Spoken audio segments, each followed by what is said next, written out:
Merci beaucoup et bienvenue à toutes et à tous sur ce webinaire du Salon du Livre et de la Presse Jeunesse. Donc, comme vous l'avez entendu, nous allons discuter pendant 45 minutes de la nouvelle collection des éditions Voce Verso, donc la collection ICO. Mais tout d'abord, je me présente. Je suis Mélanie Lehmann, éditrice indépendante de littérature jeunesse, et je suis aujourd'hui en compagnie de Cécile Emeraud des éditions Voce Verso. Peut-être, Cécile, je peux d'abord te laisser te présenter. Bonjour, merci Mélanie. Tu as oublié de dire que tu étais aussi assistante éditoriale pour les éditions Voce Verso. Donc, C'est moi, vrai. je suis Cécile. J'ai rejoint les éditions Voce Verso en 2018. La maison a été créée en 2015 par Sophie, qui devait également participer à ce webinaire, mais elle est souffrante malheureusement aujourd'hui, donc elle ne pourra pas intervenir avec nous aujourd'hui. Donc, nous sommes deux éditrices, donc Sophie qui a fondé la maison d'édition en 2015 et moi qui suis arrivée en 2018. Et donc, nous allons parler d'une nouvelle collection qui est née cette année et qui s'appelle ICO. Très bien. Donc, comme tu viens très bien de le dire, nous allons découvrir cette nouvelle collection, donc une collection de romans illustrés, pour ainsi dire atypique, de par le soin accordé à sa mise en page et à son impression, comme vous allez le voir, mais également de par son système de narration qui est assez particulier. Et donc, c'est, comme vous l'avez entendu, une collection à destination des lecteurs et lectrices de 8-11 ans. Donc, peut-être, Cécile, pour commencer, tu peux nous parler de la genèse de la collection, de votre intention, à toi et Sophie, au moment de la créer. Exactement. Donc, on a au sein des éditions Voce Verso deux collections principales. Une collection qui s'appelle Eco Eco et qui est une collection qui est destinée aux enfants plus jeunes autour d'albums sans texte où on interroge la narration en ne passant que par les images. Ça, c'est la collection qui a fondé la maison d'édition. En 2018, quand je suis arrivée, on a réfléchi à une nouvelle collection qui s'adressait à des enfants un peu plus âgés, des enfants qui commencent à lire seuls, et c'est la collection Jinko qui est née. C'est une collection on dit de première lecture, où nous trouvons du texte illustré, mais ce sont de véritables petits romans qui tiennent par eux-mêmes. Et ensuite, on avait envie de grandir avec nos lecteurs. Donc, cette collection Jinko qui s'adresse aux enfants jusqu'à, on va dire, 8 ans, nous incitait en fait à aller encore plus loin pour poursuivre nos lecteurs. Et donc, notre première idée, c'était de faire une collection pour s'adresser à ces enfants après 8 ans, donc qui ont déjà une plus grande fluidité de lecture. Et puis parce que ça nous importe beaucoup chez Voce Verso, pardon, on voulait réfléchir à une façon d'aborder la littérature et la façon de raconter les histoires en mêlant le texte et les illustrations, le texte et les illustrations d'une façon différente. Et on a eu l'idée, du coup, de mélanger un peu ce qu'on faisait avec nos albums sans texte et avec la collection Jinko. Et donc, dans cette collection, la particularité, en fait, si elle est atypique, c'est parce que l'histoire est prise en charge alternativement par les textes et par l'illustration. C'est-à-dire qu'on a des textes, des pages, des doubles pages qui se succèdent avec uniquement du texte et d'autres doubles pages qui se succèdent avec uniquement de l'image. Et tout cela, mis bout à bout, crée l'histoire. Voilà. Ok, merci Cécile. Peut-être du coup, pour illustrer davantage tes explications, tu pourrais nous présenter les deux premiers titres qui sont parus en septembre. Peut-être Ça fait. d'abord parler du défilé de Kwamtawa et Marco Chamorro. Exactement. Alors, je vais en profiter pour vous partager l'écran pour vous mettre un peu des images sur ce que je suis en train de dire. Donc, voici les deux premiers titres qui sont parus en septembre 2015. Le premier titre dont on va parler, c'est Le défilé de Kwamtawa, qui est un auteur camerounais. Et il est illustré par Marco Chamorro, qui est un illustrateur d'origine équatorienne, mais qui vit en France, à Rennes. Mhm. Heu, pour faire la genèse un petit peu de ce livre-là, qui est vraiment le livre qui a ouvert pour nous le travail sur cette collection, c'est qu'on a reçu un texte de Kwam qui nous a énormément plu. Dans ce texte, il s'agit d'une relation entre un jeune garçon camerounais qui vit à Douala, au Cameroun, et son arrière-grand-père qui a l'air d'être un petit peu un homme un peu revêche. Et chaque année, au Cameroun, il y a une grande fête qui s'appelle la fête de la jeunesse. Et tous les enfants des écoles défilent avec leur uniforme d'école. Et en tête de ce défilé se trouvent toujours les tirailleurs sénégalais. Et le doyen des tirailleurs sénégalais vient de s'éteindre, et le nouveau doyen, eh bien, c'est l'arrière-grand-père du petit garçon dont on suit l'histoire. Et là, eh bien, il va se provoquer une sorte de choc pour ce garçon qui se rend compte que ce grand-père a vécu la guerre, et ils vont partager ensemble, en fait, ses souvenirs autour de la guerre. Ce grand-père qui, lui, est très attaché, enfin, qui est très attaché à la paix, et qui n'arrête pas de dire à son petit-fils voilà, des choses désagréables vis-à-vis de sa passion pour les défilés. Eh bien, c'est lui qui va mener le défilé. Donc, c'est cette relation intéressante, et qui va permettre aux deux personnages de se découvrir l'un l'autre, qui est en jeu dans ce texte. Et ce texte, il était, parce que Kwame Tawa, il écrit beaucoup de théâtre et de poésie, et il était à la fois très dense et très ramassé, mais il était aussi assez elliptique. Donc, il permettait, en fait, cette idée qu'on avait déjà avec Sophie, de permettre à l'illustration de prendre beaucoup de place et de raconter entièrement des passages de l'histoire. Donc, quand on a reçu, on s'est dit qu'avec ce texte-là, non seulement il s'adressait à la bonne tranche d'âge pour nous, mais en plus, il permettait le travail qu'on voulait faire avec l'illustration. Donc, on l'a envoyé à Marco, qui a été très intéressé par ce système de narration par l'image. Et alors là, je vous montre des recherches qui ont été faites à propos de la couverture. Donc, il a d'abord la première image qu'on voit sur la gauche, c'est une image qu'il a faite juste comme ça pour s'inspirer. Et puis, quand on a parlé de la couverture, on a regardé à nouveau toutes les images qu'il avait produites, et on a essayé d'imaginer quelle pouvait être la couverture, et on a décidé d'utiliser cette image-là pour mettre le grand-père en première de couverture. Donc, voilà ce qui est devenu la couverture. Heu, donc pour parler du travail en particulier de Marco, sur le texte de Quam, eh bien, je lui ai d'abord juste expliqué le principe qu'on avait en tête, c'est-à-dire qu'il puisse saisir des moments elliptiques dans le texte pour lui raconter en images. Alors, pas forcément des choses qui étaient induites, mais que lui pouvait apporter aussi pour permettre à l'enfant, en fait, et au lecteur, de rentrer complètement et dans l'ambiance du livre, et dans cette relation qui est donnée à voir entre le garçon et son arrière-grand-père. Et donc, sans autre indication que le fonctionnement de la collection, il a réfléchi, et petit à petit, on a mis au point un chemin de fer. Et donc, justement, lui, il a choisi d'illustrer l'entrée dans le livre, donc les toutes premières pages qui n'étaient pas donc décrites du tout dans le texte. Il s'en est saisi pour nous faire rentrer, nous lecteurs, dans la vie de ce petit garçon, dans son univers, et puis dans l'ambiance aussi festive, puisqu'il y a une grande fête, la fête de la jeunesse, qui se prépare. Donc, on voit ici tout à gauche déjà un premier découpage. Ensuite, au centre, il a essayé de préciser un petit peu les images telles qu'elles pourraient être. Et dans la dernière page, donc tout à fait à gauche, c'est vraiment la succession des 3 premières doubles pages qui nous font entrer dans le livre. Voilà, donc ensuite, on n'en a sélectionné que quelques-unes, et donc il les a voilà, faites d'abord au crayon de façon un peu plus précise. Donc, on voit la première image, c'est l'enfant qui est sur un toit et qui salue au loin un autre enfant au milieu de personnes qui déambulent dans la ville.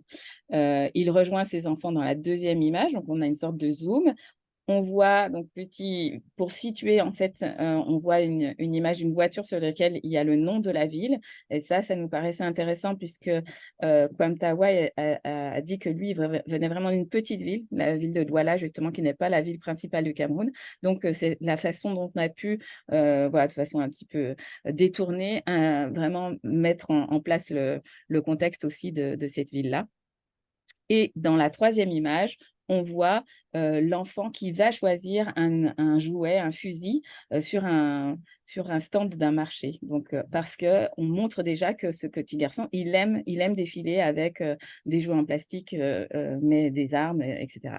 La quatrième image ici, elle concerne un autre passage du livre, donc elle est décalée par rapport au texte.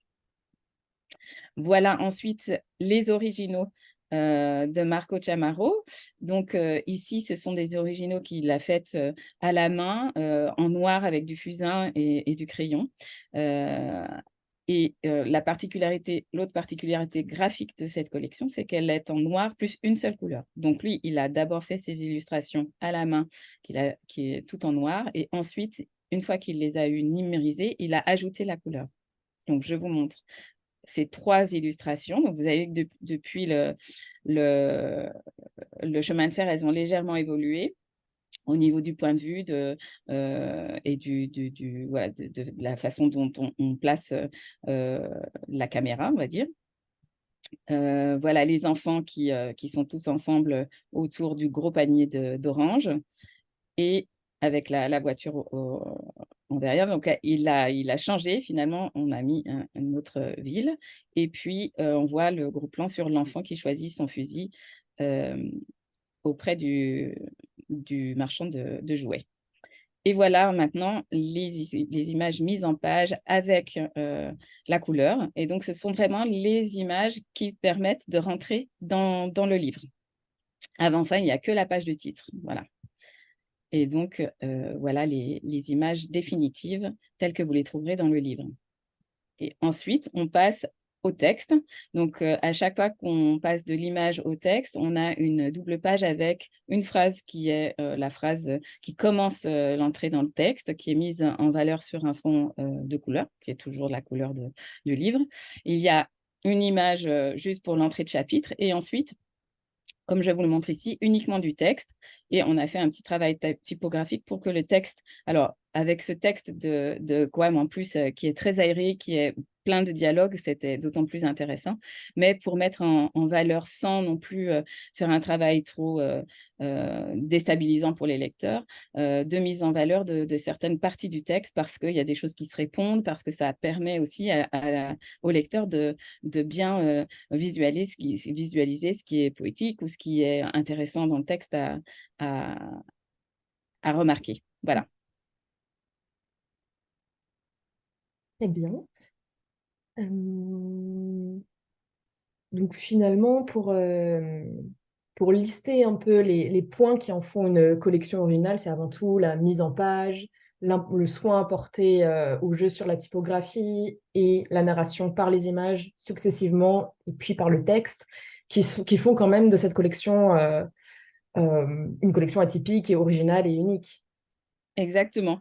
Et même si cette collection, elle n'était pas possible sans avoir un texte tel que celui que Kwame Tambwa nous a envoyé, c'est-à-dire un texte qui est voilà, vraiment pas un texte de commande, mais un texte qu'on a remarqué par sa qualité littéraire, par les thèmes qui nous importaient. Autre chose importante dans cette collection, c'est que en plus de ce système de narration qui est singulier, on était très attaché de faire de cette collection le porte-voix un petit peu, puisque notre logo, le logo de Voce Verso, c'est un porte-voix. Le porte-voix de thèmes qui nous importent beaucoup et qu'on a à cœur de partager avec les enfants.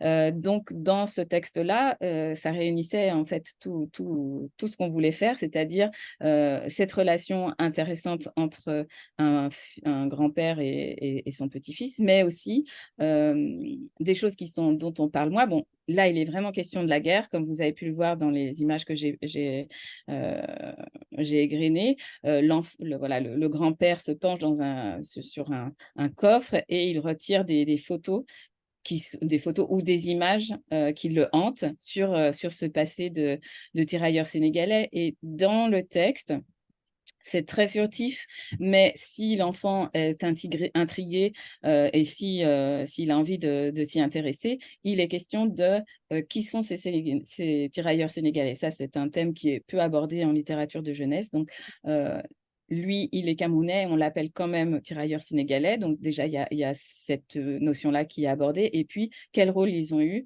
pendant la guerre et pourquoi ça a été aussi traumatique pour d'autres soldats, on n'en parle pas tant que ça. Et il y a même une question heu, voilà, d'injustice qui a été faite à ces soldats qui, une fois rentrés en Afrique, eh bien, ont eu encore à subir des exactions de la part de l'armée française. Donc c'est très bref, mais c'est quand même évoqué dans ce texte de façon subtile et voilà, nous, ça nous tenait à cœur justement d'en parler.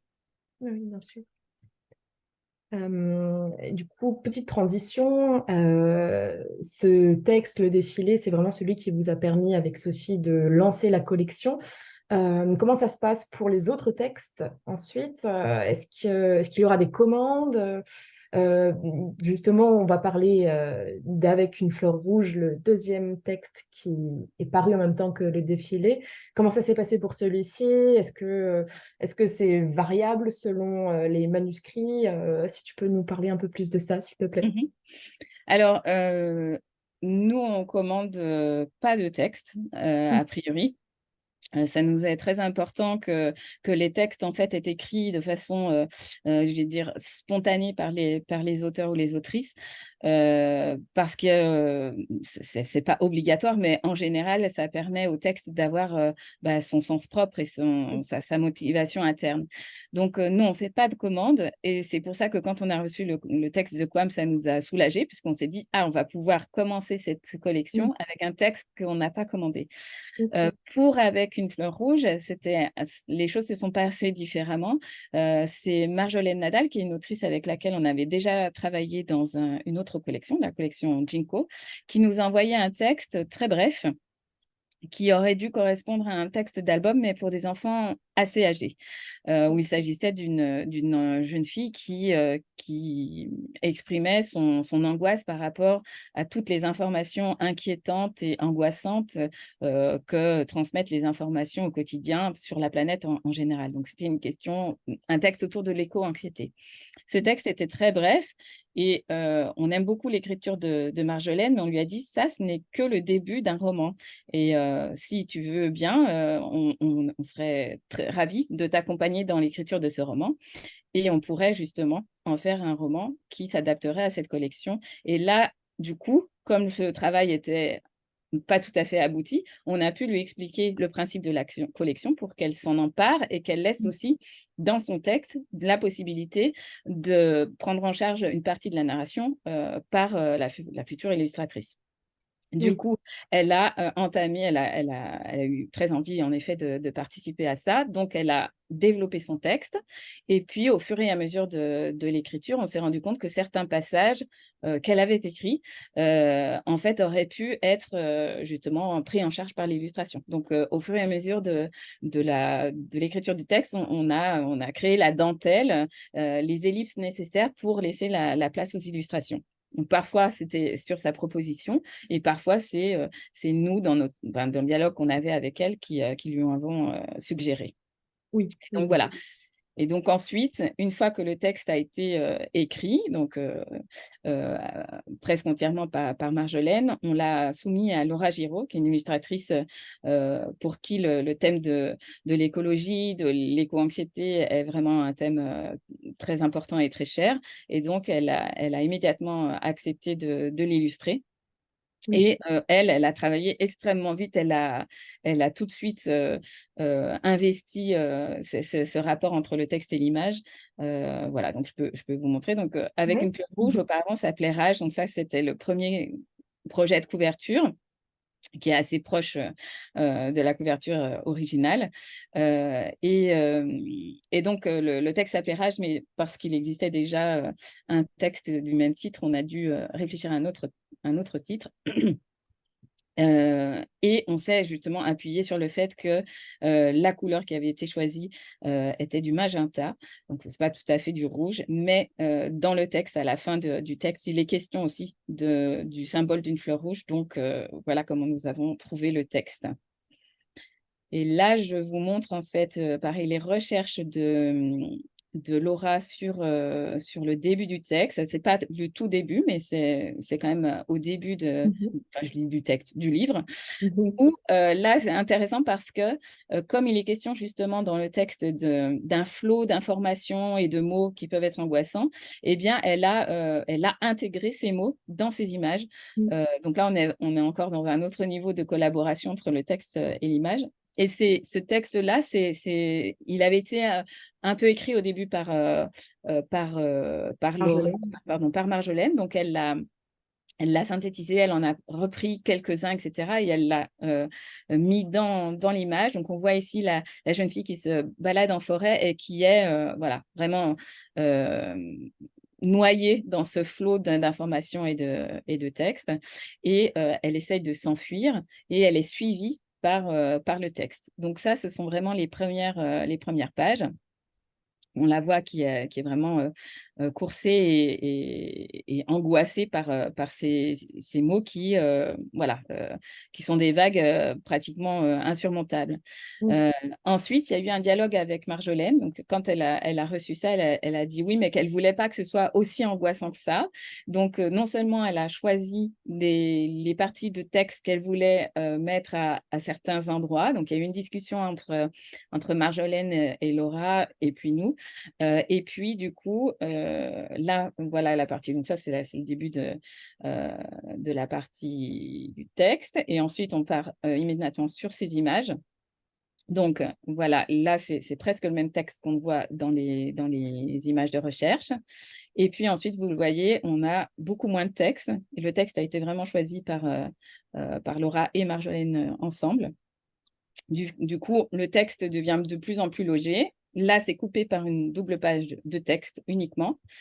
Et on revient à l'image et vous voyez que là, c'est de plus en plus léger jusqu'à ce qu'on sente l'angoisse de la jeune fille, mais les mots ont disparu. Et en effet, c'est un peu moins, euh, on Lourd. peut dire, étouffant. Voilà. Mhm. Je repense au format de cette collection dont on n'a pas parlé pour l'instant, mais peut-être qu'il y a certains points que tu voudrais approfondir, nous parler de notamment des rabats, qui est quelque chose qui vous tient aussi à cœur, il me semble, avec Sophie. Alors, le format, c'est un format un petit peu comme un cahier. Alors, je sais que bon, on ne va pas beaucoup le voir, donc qui fait 14 par 20 centimètres. Donc, un roman qui est quand même assez large, un peu comme un petit cahier. Et l'idée, c'était justement de pouvoir, quand on l'ouvre, avoir quand même une place assez intéressante pour les illustrations, parce qu'on n'est pas dans un album, on est vraiment dans un roman avec une couverture souple. Mais du coup, voilà, qui donne quand même une belle ampleur aux doubles pages d'illustration et qui donne aussi un espace de lecture pour les... Bon, là, c'est encore plus... là, c'est une double page Effectivement. avec une seule phrase, Mm. voilà. Mais qui donne la possibilité d'avoir des belles marges et du coup un rapport à la lecture et aux pages de texte qui est vraiment agréable en termes de confort de lecture. Donc ça, nous est toujours important pour Sophie et moi, c'est qu'on pense aux lecteurs qui sont, voilà, on peut dire empêchés ou qui sont des lecteurs qui ont plus de difficultés d'accès au texte. On essaie de jouer sur une typographie qui est la plus lisible possible avec des marges qui sont intéressantes. Donc là, bon, il se trouve que ces deux doubles pages de texte sont particulièrement légères en termes de grille de texte, hein. Il y a peu de texte, il y a des doubles pages qui sont plus chargées, mais ça reste quand même très facile à lire en termes de quantité de texte par double page et avec ces possibilités d'avoir des mots qui sont en gras ou parfois en couleur en fonction de l'importance ou de l'expressivité qu'on veut donner aux mots eux-mêmes.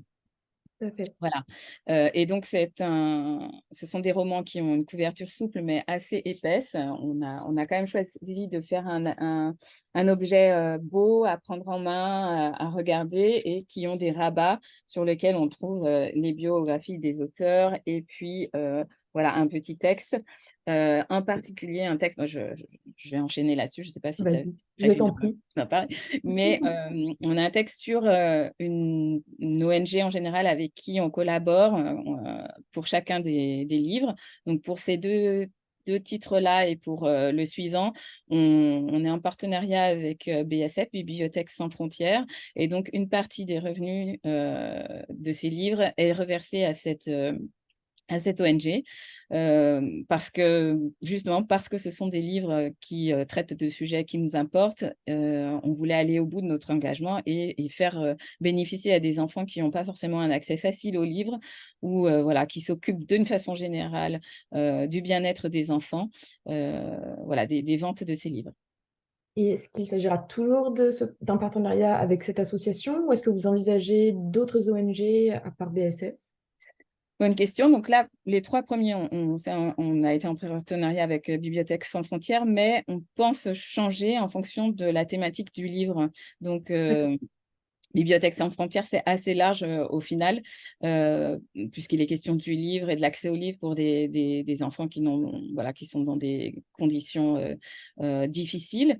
Néanmoins, par exemple, on va publier un livre l'année prochaine à propos d'animaux, d'un animal. Donc là, on va s'adresser certainement à une association qui s'occupe du bien-être animal et peut-être en relation avec l'enfance. Et on pourra, voilà, en fonction des thématiques, on va aussi avoir un livre sur les migrants. Donc voilà, on va avoir différents partenariats possibles, voilà, ce qui nous fait sens, et puis aussi en fonction des rencontres qu'on fait avec ces ONG-là. Voilà. Bien sûr. Ce qui me permet d'enchaîner avec le rythme de publication, parce que ces deux ouvrages sont parus tous les deux fin septembre. Quand paraîtra le prochain? Alors, le prochain paraît en février. Très bien. Le 7 février exactement. Il s'appelle Bleu et absolument génial. C'est un texte de Nadine Brincombe, qui n'est pas une autrice que je vais présenter puisqu'elle a déjà beaucoup écrit.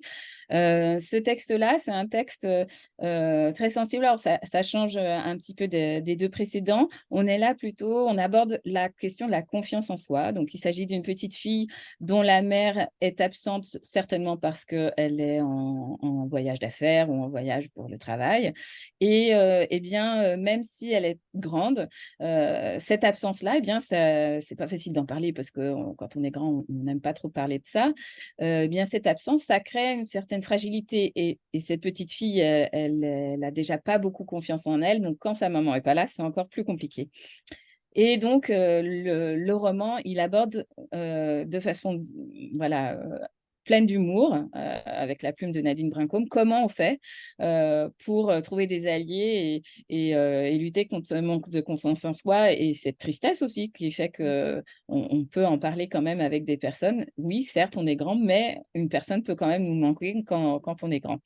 Et donc, ça s'appelle Bleu parce que cette petite fille, elle garde un brin de chaussette entre ses orteils, heu, parce que cette chaussette, ces chaussettes bleues, c'est sa mère qui lui a offerte et donc elle le garde comme un petit quelque chose de sa mère entre ses orteils, caché dans un endroit secret qui lui permet d'avoir un petit bout de maman sur elle et un petit peu plus de confiance en elle.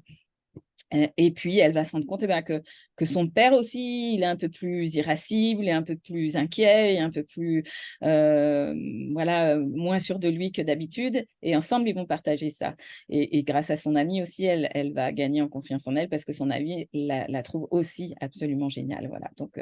Donc c'est un roman très très beau sur quelque chose dont on parle moins souvent. Oui, quand on est grand aussi, on a le droit d'être triste, de ne pas avoir confiance en soi, de voilà, d'avoir des coups de blues. Tout à fait, oui. Et donc Et les ce... oui, Non, je non, vas-y, je t'en prie. bah, je vais montrer quelques illustrations. Donc là, c'est encore un univers graphique très différent. C'est Sarah Vella qui a un trait très, très efficace, qui a illustré ce roman. Donc, on voit le petit brin de chaussette dont je parlais entre les orteils et justement à ce moment-là, au moment du bain, qui n'est pas donc là à nouveau la collaboration entre le texte et l'image était intéressante puisque une fois qu'on a lu le texte de Nadine, on lui a suggéré parfois que certains moments soient plutôt pris en charge par l'illustration, mais d'autres fois, elle avait elle-même fait des ellipses sans connaître le principe de la collection qui ont permis à l'illustratrice justement de s'emparer de certains moments. Du coup, là, c'était un moment qui était juste évoqué dans le texte et l'illustratrice s'en est saisie. Donc, pour faire ce moment-là, en plus, c'est quelque chose d'assez fort puisque quand elle se baigne, eh bien, le petit bout de laine va disparaître. J'ai plus rien. Là, voilà, son papa l'appelle parce qu'elle se baigne pendant très longtemps et malheureusement, le petit bout de laine disparaît dans l'eau et donc elle est submergée par, comme on le voit dans l'illustration, elle est submergée par son chagrin d'avoir perdu son petit bout de laine. Mm. Voilà. Donc voilà, ça c'est un livre qui va sortir au printemps et donc il y a 2 livres par an qui vont paraître, l'un au printemps, l'autre à l'automne.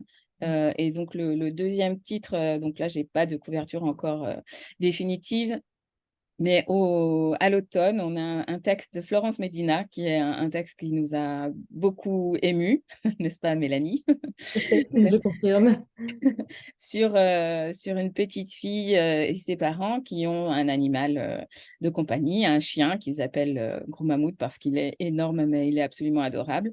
Et il arrive aux animaux eh bien, de mourir. Et donc, c'est sur la question de la perte de cet être particulier qui avait une place toute à lui dans cette famille. Et comment, en fait, chaque personne dans la famille veut éviter que l'autre ait du souci et trop de tristesse et comment tous ensemble ils s'organisent pour dire adieu le plus solennellement, mais aussi avec le plus de tendresse possible à cet animal. Voilà.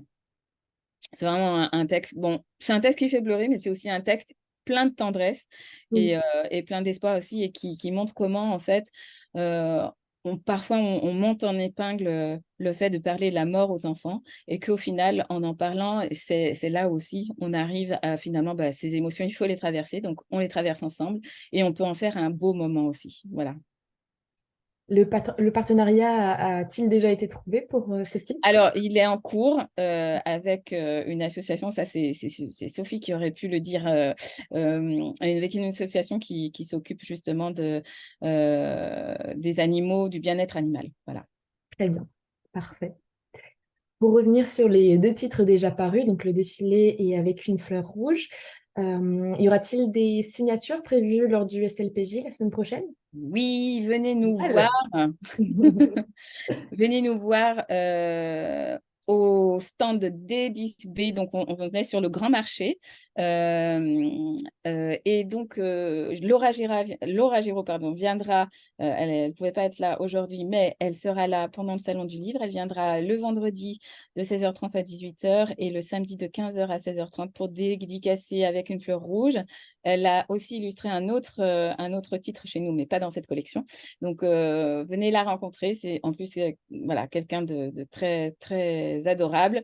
Et nous aurons aussi la joie d'accueillir dimanche Marco Chamorro, qui est aussi quelqu'un de très lumineux et qui viendra donc de 10h30 à 12h sur notre stand pour dédicacer le défilé. Voilà. Kwam Tawa, lui, habite au Cameroun. En ce moment, comme il écrit beaucoup de théâtre aussi, il est à Aix-en-Provence et donc il ne pourra pas venir en fait jusqu'à Montreuil, on le regrette. Voilà. Et puis Marjolaine Nadal, elle vit au Monténégro où elle est enseignante, donc elle ne peut pas non plus venir jusqu'à Montreuil. Mais on aura la chance d'avoir les 2 illustrateurs qui sont là pour présenter et signer leur livre. Génial.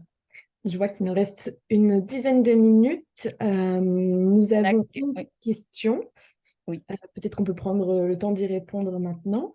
tout à fait. Une question de Myriam Papo qui demande: est-ce que vous allez publier aussi des romans venant de l'étranger? Alors, pour l'instant, c'est pas qu'on ne veut pas. Hem, il est arrivé qu'on publie, surtout avec des illustrateurs, mais en direct avec eux, parce que c'est vrai que ce qui nous passionne aussi, et comme on publie très peu, hein, vous avez vu qu'on publie 2 titres par an. On a déjà, enfin cette collection a beaucoup plu et spontanément, en fait, il y a beaucoup d'auteurs, qui nous ont proposé des textes et d'excellents textes.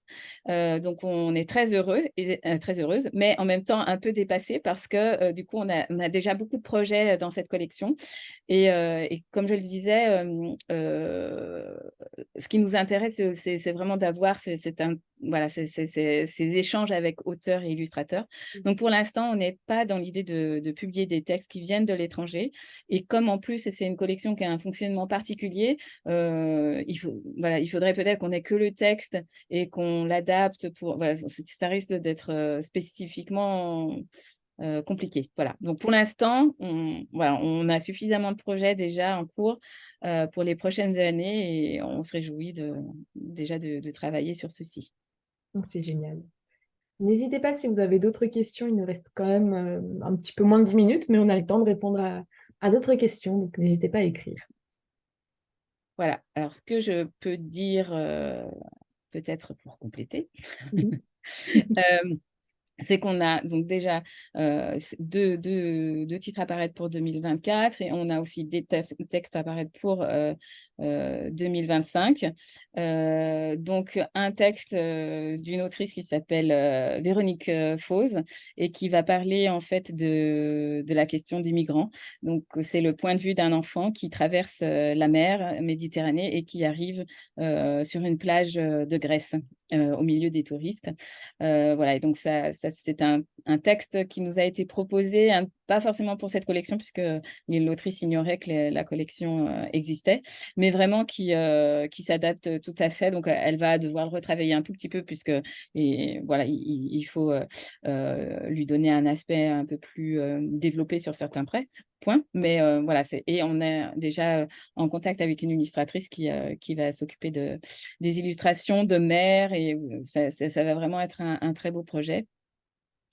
Et puis, on a d'autres textes qui nous sont arrivés et on a un peu du mal à choisir tout ce qu'on va mettre les uns après les autres, mais on a un texte d'Irène Cohen-Janka qui traite de la figure du chien Hachiko, qui est un chien très connu au Japon puisque c'est un chien qui a sa propre statue, devant, la gare de Shibuya, à Tokyo. C'est un chien qui était le chien d'un universitaire qu'il a recueilli quand il était tout petit. Et puis, le chien l'accompagnait jusqu'à la gare tous les matins quand il se rendait à l'université. Et il l'attendait le soir pour revenir chez eux.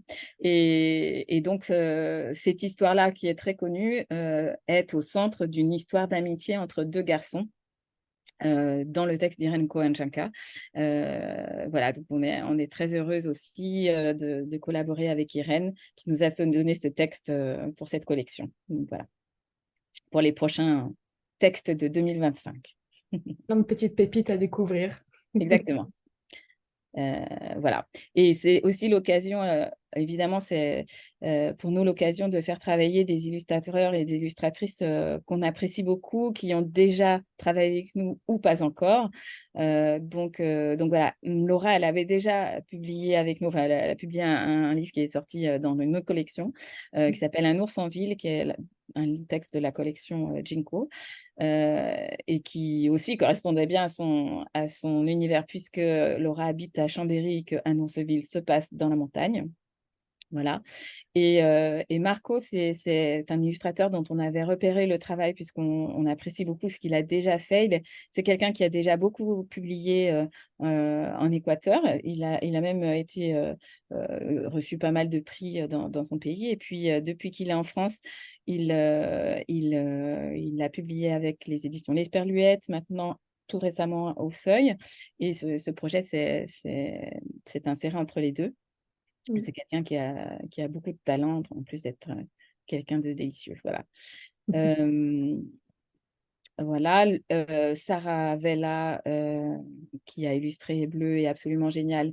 C'est une illustratrice qui a publié, en particulier en non-fiction Et donc là, je crois que c'est son premier projet vraiment en fiction. Donc voilà, on est contente de l'avoir accompagnée et d'avoir fait un bout de chemin avec elle. Et puis, Mammouth, si je reviens, Mammouth Bérangère.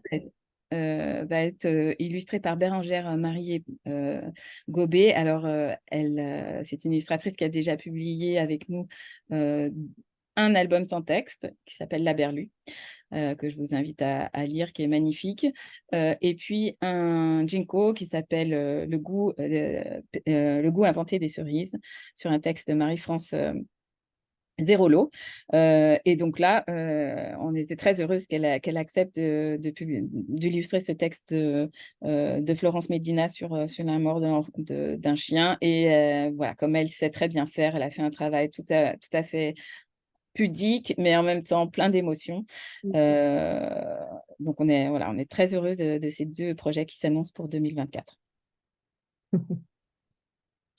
Voilà, ben, je crois que si il n'y a pas d'autres questions, on peut tout simplement souhaiter à toutes les personnes voilà, de nous rendre visite sur notre site internet si vous ne pouvez pas venir à, à Bologne, à Bologne, excusez-moi, à Montreuil. Montreuil. Donc, vous avez ici le rappel de notre site internet, c'est voceverso.net. Juste un petit mot sur le nom de notre maison d'édition, je l'ai pas dit, mais je peux le redire. Voce, donc c'est la voix en italien. Et l'idée, c'est justement de porter la voix de ceux qu'on n'entend pas beaucoup, hein, qui sont au verso de la feuille. Donc, pas seulement des enfants, mais justement des thèmes qu'on n'aborde pas si facilement avec les enfants. Évidemment, aujourd'hui, il y a des albums et des romans sur tous les sujets. Néanmoins, on sait très bien que parfois, c'est difficile pour les adultes voilà, de s'orienter vers des sujets plus compliqués, ou même parfois des sujets drôles, mais dont on n'a pas forcément envie de parler avec les enfants. Et nous, au contraire, ça nous tient à cœur de l'aborder avec eux de façon la plus respectueuse possible. Ce que je n'ai pas dit aussi, et qui est important dans cette collection, c'est que tous les enfants qui apparaissent dans ces titres sont des enfants résilients. C'est-à-dire qu'ils sont face à une question compliquée, hein, le petit garçon qui est face à la question de la guerre, qui a apparemment perturbé son grand-père, cette petite fille qui est face à ce trop-plein d'angoisse qu'elle reçoit à travers la radio ou les informations ou tout autre réseau. Eh bien, ces enfants-là, ils trouvent la force en eux, les ressources en eux pour aller au-delà. Et dans Avec une fleur rouge en particulier, elle se met à agir. Une fois elle essaye de... Bon, j'ai montré surtout le moment où elle est poursuivie par son angoisse, mais ensuite, elle se fait une petite pause dans la forêt, elle se ressource, et là, elle se dit, bon, bah, maintenant, je peux agir. Et tout le long du roman, en fait, on va aborder les différentes solutions qu'elle trouve, seule ou avec les autres. Et c'est vraiment important, les autres, dans ce roman, puisqu'il y a ses amis, il y a des personnes âgées, il y a le professeur de kung-fu, il y a une personne qu'elle rencontre dans un supermarché. Et avec toutes ces personnes-là, elle va réussir à faire quelque chose qui lui permette de se soulager et d'avoir l'impression de pouvoir faire quelque chose, justement, et de ne pas être paralysée par son angoisse. Donc, dans tous ces textes qui abordent des thèmes compliqués, on a des enfants qui sont résilients, qui trouvent des solutions, seuls ou avec les autres. Voilà. Tout à fait, oui. Je crois que ça peut être le mot de la fin, non? Je pense, oui, oui. Un très beau mot de la fin. Merci à toutes les deux, Cécile et Mélanie. Merci pour ce webinaire. J'informe les spectateurs qui peuvent retrouver ce webinaire et tous les autres des 2 jours professionnels sur la plateforme Marcom. Ils seront disponibles début décembre et pendant 4 semaines. Donc, n'hésitez pas, vous pourrez revoir tous les webinaires. Je vous souhaite un très bon salon, une très bonne journée et merci beaucoup à toutes les deux. Merci. Au revoir. Au revoir.